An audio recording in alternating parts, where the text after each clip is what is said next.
My fellow Jamaicans, let's not underestimate the power and the potency that our nation holds as a country. Our culture, our vibe, our cuisine, our music, just about everything about Jamaica is admired by so many people across this world. When you say certain words, it initiates a thought of Jamaica to a lot of people. You say athletics, people automatically think Usain Bolt, they think Shelley and Fraser Price. You say music, you say dance hall, you say reggae. People are thinking automatically about Bob Marley, Cartel, Bounty Killer, Beanie Man. That's where the thoughts go. You say curry goat, you say oxtail. People think about Jamaican cuisine.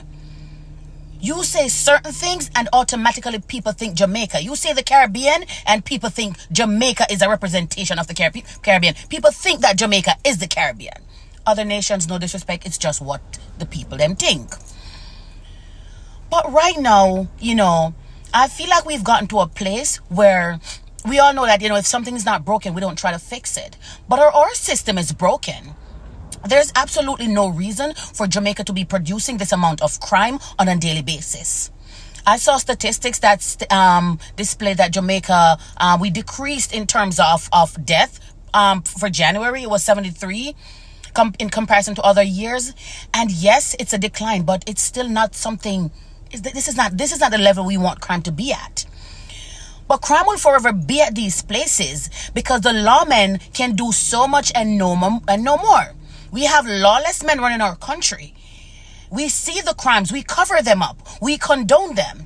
These kinds of behavior cannot continue. They can't continue.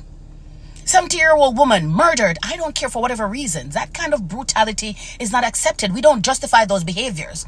They found a man the other day in a barrel. 800,000 was taken out of his account and then he was murdered and stuffed into a barrel. Let's not talk about the 14-year-old who was hammered to death 2 days ago. And so I have to talk about these things. You understand me? And do not compare Jamaica with America. I'm not talking about America right now. Because if you killed somebody 20 years ago, chances are they'll find you 20 years later. But in Jamaica, we have repeat offenders doing these things. And the reason why they're repeat offenders is because they've gotten so comfortable. Because they know they have a community supporting them. They have a community backing them, washing their clothes, covering up things. Everybody turn blind people when certain things happen. So we have to talk about these things.